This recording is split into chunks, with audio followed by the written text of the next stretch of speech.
Okay, so now we're going to go over some of the different devices or equipment that you can use in your decontamination program. We realize there are different types of versions of all of these different systems, but we just want to show you what some of these decontamination equipment and resources can look like. First thing we want to go over is the decontamination trailer. These trailers are normally configured to be used as a tow behind of a truck or any type of van that uses a traditional ball hitch. I'm going to walk you around the vehicle or the trailer to show you exactly how these are configured. Most of these are enclosed vehicles or enclosed trailers. So that means that they are pretty weather resistant, and again, as we talked about before, they're configured using a standard ball hitch, right? This may vary in size, so you have to make sure whatever vehicle that you're using to tow this vehicle has the correct configuration and ball hitch that's necessary to tow whatever trailer you're going to use. You'll notice also that there are propane tanks that are on this particular unit. This tank is used to heat the water, and some of these systems can also use propane to heat the ambient temperature. So if you're in a cooler environment, you can use a propane tank in order for you to be able to keep folks warm inside of the system while you're doing decontamination. And again, it also heats the water. It also has an opportunity to heat the water. So think about that when you're looking at your different systems. If you're looking at buying one of these, how is the water being heated? Is it propane? Is it natural gas? Is it electricity? So that you know what resources you're going to need on site. These systems also have both a receiving side and then you have an exiting side. Right now, this is the exiting side, and as we first started going over the initial introduction, we were on the entry side. This allows you to pass from the dirty side where the person may be contaminated out through the point where they are arriving at the cleaning side, and they can begin being received by the triaging folks. Most of these systems also have an access point for which you can do maintenance on the different types of systems. This is where your water heater may be, this may be where your electrical system is, and you can access that. Primarily, it's normally that you access that from the clean side. On this side of the trailer, you'll notice that there are different ports.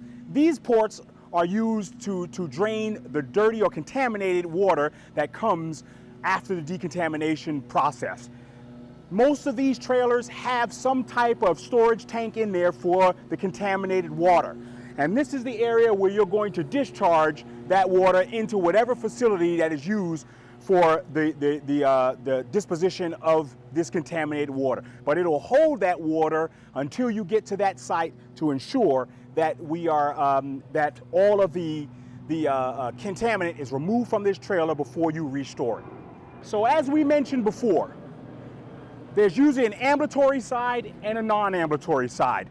Right now, we're going to go into the ambulatory side, and we're going to take a look and see how it's configured in this particular trailer.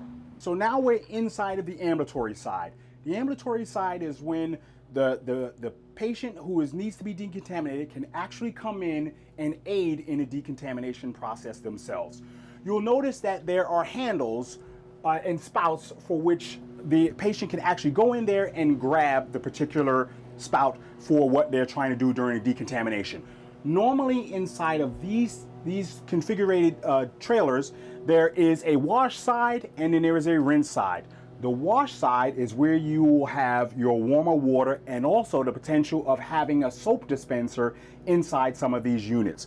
Some of them have them and some of them may not, so you may have to prepare to do the soaping in a manual way rather than coming directly from the spout. So the patient will take off their garments, they're able to hose themselves down and with the soapy side, and then when it's time for them to rinse, they can switch to the rinsing, which should be clear water, and go ahead and rinse all the soap and contaminant off of them.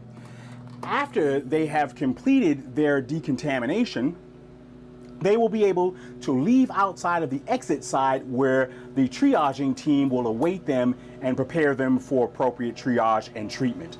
You'll also notice that there are privacy curtains. You can open up these shower curtains and expand them so that the person who's in here showering, since they are disrobed, we don't have to worry about them being in direct view from people on either side of the trailer. As we discussed before, not everyone is able to go through the ambulatory side and self-decon. This is the reason why these trailers also have a non-ambulatory side. This is where decontamination staff will be able to assist that person in getting decontaminated. We're on the non-ambulatory side, and you'll notice it is a larger space. There are also two sides with spouts on both sides, both having a wash and a rinse on both sides. You'll also notice that there is usually a roller deck on there, and this is used when the patient has to come in on a gurney or a litter, and it allows the staff to be able to conduct the decontamination and move this person around while they're laying in a horizontal position. Again, we'll be able to use the wash side, which is normally your side that is controlled with temperature and also maybe supplying soap or detergent. And then you'll have the rinse side, which is used with clear water to wash off the contaminant before this person can be robed again and brought out for the triaging process.